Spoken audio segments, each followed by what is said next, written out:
Pak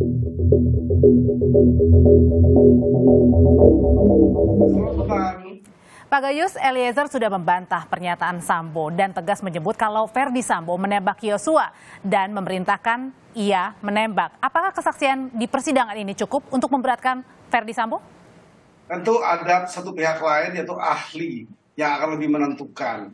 Dan hal ini kan ada forensik, ada balistik yang bisa mengukur apakah ada jumlah tembakan itu yang masuk dan keluar dari tubuh orang itu bisa diperkirakan 7 atau 5 kali. Tapi bagi saya begini, yang penting adalah ketika disebutkan FS ini ikut menembak. Itu menembak orang mati atau menembak orang hidup? Ini pertanyaan. Karena sudah 4 tembakan yang didahului, dilakukan orang disuruh. Kemudian katanya baru ditembak lagi. Itu ahli juga bisa tahu itu. Itu ahli-ahli di kedokteran bisa melihat apakah orang ini memutilasi setelah mati atau memotong-motong masih hidup. Itu persoalan juga di bidang hukum. Jadi bagi saya itu perlu klarifikasi, tidak cukup hakim menanya seperti itu, kemudian jawabannya sudah penentu. Harus ada yang lain, penyanding. Meskipun jawabannya pada saat ditanya hakim, Sambo tidak mengakui kalau ia menembak, tapi pada saat jaksa menyampaikan barang bukti, di situ sepertinya tanda kutip keceplosan ya, bahwa dia yang menembak. Saya mendalami soal tembak ini. Apakah tembak mematikan atau hanya tembak? Oleh karena itu, ya disuruh pun perlu kita teliti. Disuruh tembak mati atau disuruh tembak saja. Kemudian setelah dia menembak, yang ditembak ulang oleh menurut keterangan dari pelaku ini, apakah menembak yang orang sudah ditembak dulu dan mati? Atau dia menembak orang hidup, masih hidup? Ini perlu perdalam, ini keadilan. Ini mencari kebenaran yang material. Jadi tidak sekedar yang dijawab dan didengar, tapi dibuktikan, dan yang membuktikan ini hanya ahli. Ahli siapa yang harus diundang dalam hal ini untuk membuktikan tadi? Ahli ini yang mengenai forensik maupun balistik. Berbicara yang tembak itu sudah mati atau belum ketika itu dapat diketahui.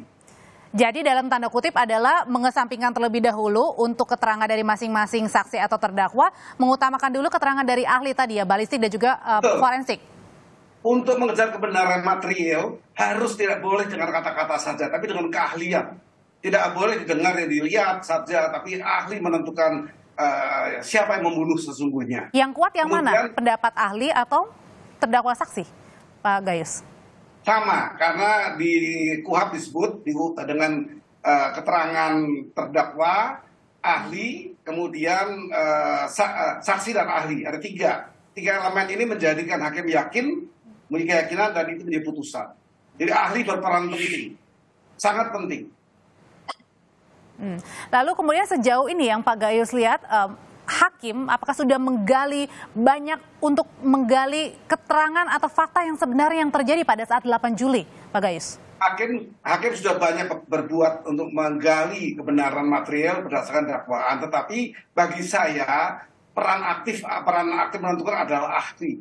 Semua bidang didatangkan, seperti kopi beracun itu sampai berapa banyak itu dari Australia didatangkan untuk mengukur apakah keterangan ini sesuai dengan kebenaran yang material tadi dan akibatnya. Saya mengatakan kalau benar FS terdakwa utama dalam mendudukan saksi hari ini, belum terdakwa, belum keterangan terdakwa ini, baru saksi, menceritakan seperti itu, saya berpikir yang perkara kematian orang di sini, orang mati kan ditembak, tembakannya ada 7, yang diakui 5, kemudian 2, ketika 5 ini ditembak ke dada, apakah sudah mati belum? Kita kan bicara kematian ini, kita bicara pembunuhan.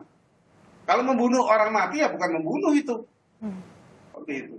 Tapi kalau orang mati, orang mati kan bukan membunuh. Oke, tapi kalau tadi sejauh persidangan melihat hakim mengulik keterangan dari Eliezer, apakah hakim masih yakin bahwa Eliezer ini benar mengatakan apa yang terjadi di Duren 3? Atau soal kebenaran kan saya katakan, mereka ini semua terdakwa dan saksi. Yang satu bahkan menjadi Jesse Koblarto, itu perlu diuji dengan ahli. Didampingi dengan ahli, orang yang punya keahlian. Artinya tidak bisa berdiri sendiri ya dengan keterangan saksi sebagai itu pun meskipun JC. JC juga mempunyai ukuran kebenaran ya, bukan ukuran pengalaman ya, dia lihat sendiri yang dia bukan. JC berperan lebih luas lagi. JC harus bisa menjadikan terangnya persoalan ini di pengadilan. Itu Jesse, bukan saksi. Saksi melihat sendiri, mengalami sendiri, mendengar sendiri. Dia di atas itu. Dia sudah mengungkapkan di luar itu.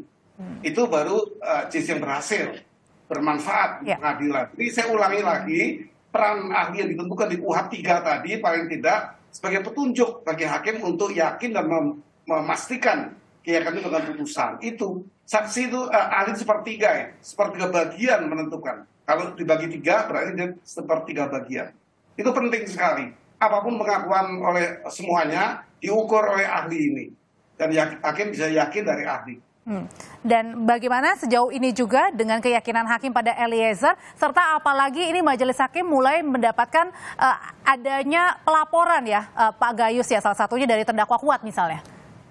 Ya, itu laporan itu kan berbeda. Laporan itu kalau semua laporan masuk, kemudian hakim menjadi diperiksa, sidang dirugikan, tidak boleh begitu. Silahkan, yang diujikan ini kan etika komunikasi, bahwa hakim berkomunikasi tidak layak. Nah, tidak layak itu dalam hal apa? Kalau tidak layak dalam hal yang memang dipastikan itu tidak layak, ya mungkin KY akan mengambil sikap. Tapi kan ukurannya ada, imperatif apa tidak. Etika ada 2, etika umum dan etika imperatif. Kalau imperatif tidak boleh sama sekali berkomunikasi dengan yang sangat tidak layak, menyebutkan hal-hal yang tidak boleh disebut dari umum. Ini bagian dari imperatif. Nah, apakah tuli, apakah bisu, apakah